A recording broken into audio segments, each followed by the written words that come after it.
Hello everyone, I am Tayyab Pak. दोस्तों, आज के इस वीडियो में हम पाकिस्तान में जारी political instability and economic crisis के पीछे की वजूहात को आइडेंटिफाई करने की कोशिश करेंगे। पाकिस्तान को 1947 में आज़ादी मिली थी। पाकिस्तान के दो नेबर कंट्री इंडिया और चाइना भी पाकिस्तान के साथ आज़ाद हुए थे, लेकिन आज पाकिस्तान इन ममालिक से बहुत पीछे है। आइए इन हालात के पीछे की वजूहात को आइडेंटिफाई करते हैं। 1947 से पहले पाकिस्तान बरतानिया का गुलाम था।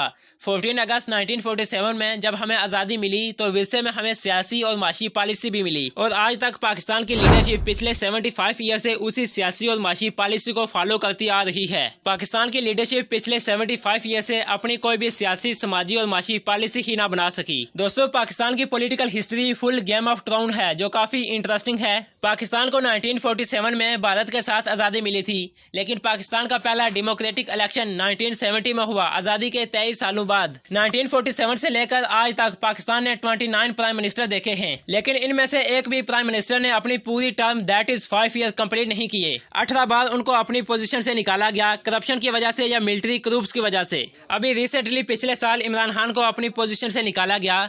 शहबाज शरीफ ने 7 अलग अलग पार्टीज के साथ मिलकर उनके अगेंस्ट एक लो कॉन्फिडेंस मोशन लाया और उनकी गवर्नमेंट गिरा दी, क्योंकि जब बार बार गवर्नमेंट बदलती है तो फाइनेंशियल पॉलिसी भी बदलती है। पिछली गवर्नमेंट की नाकामियां प्रूव करने के लिए एग्जैक्टली अपोजिट डिसीजन लिए जाते हैं जो इकोनॉमिक डिजास्टर इनकरेज करता है। पिछले 75 ईयर से पाकिस्तान की लीडरशिप ने मुल्की डेवलपमेंट, इंफ्रास्ट्रक्चर, एजुकेशन और हेल्थ केयर पर कोई खास काम ही नहीं किया। दोस्तों, दुनिया में जितने भी कंट्रीज हैं उनकी इकोनॉमी या तो एग्रीकल्चर या मैन्युफैक्चरिंग या डेवलपमेंट पर चलती है, लेकिन पाकिस्तान दुनिया का वो वाहिद मुल्क है जिसकी इकोनॉमी लोन यानी कर्जों पर चलती है। इकोनॉमी को चलाने के लिए हर साल लोन लिया जाता है और फिर लोन का इंटरेस्ट बढ़ता है।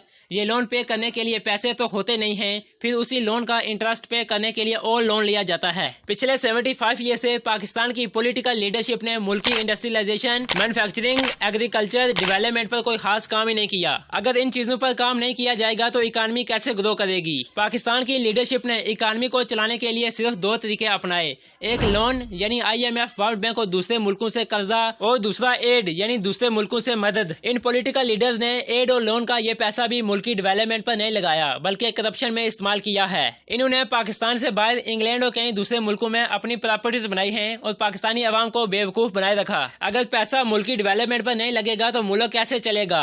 दोस्तों, इसी वजह से आज पाकिस्तान में पॉलिटिकल एंड इकोनॉमिक क्राइसिस देखने को मिल रहे हैं। पाकिस्तान में मौजूद तमाम पॉलिटिकल पार्टीज ने दिखावे का मंशूर बनाया और कभी भी उस पर अमल ही नहीं किया। उसमें गुर्बत के खात्मे से लेकर तालीम और तरबियत तक तमाम अट्रैक्शंस मौजूद हैं। ये सब बातें इक़्तिदार से पहले, इक़्तिदार मिलने पर इनको ये मसाइल नजर ही नहीं आते। ये पॉलिटिकल लीडर्स मुल्की मसाइल और उनके असल हल के लिए कोई हिकमत अमली ही नहीं बनाते।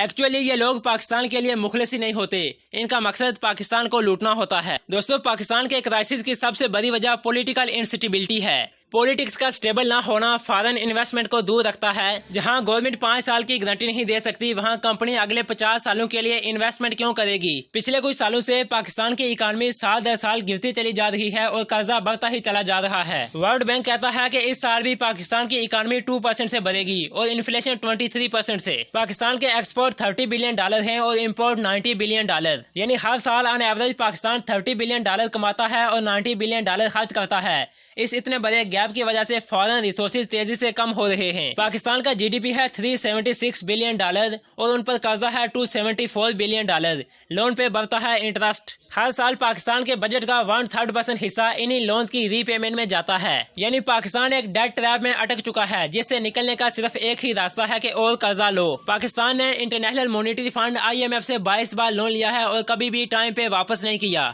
IMF के अलावा भी पाकिस्तान ने वर्ल्ड बैंक और एशियन बैंक से लोन लिया हुआ है। पाकिस्तान एक परफेक्ट स्ट्रॉन्ग सिचुएशन में है। बार बार बदलती गवर्नमेंट की वजह से ग्लोबली पाकिस्तान की इमेज खराब हो चुकी है। दोस्तों, ये थी आज की video reason of Pakistan crisis के बारे में। अगर आपको हमारी वीडियो से इन्फॉर्मेशन मिलती है तो हमारे चैनल को सब्सक्राइब कर दें। ये आपके लिए तो फ्री है, लेकिन इससे हमारी बहुत हेल्प होती है, इसलिए इस सब्सक्राइब वाले बटन को दबा दिया करो ताकि हमारी कोई भी इन्फॉर्मेटिव वीडियो आप मिस ना कर सकें। आज के लिए इतना ही, फिर मिलते हैं अपनी अगली वीडियो में।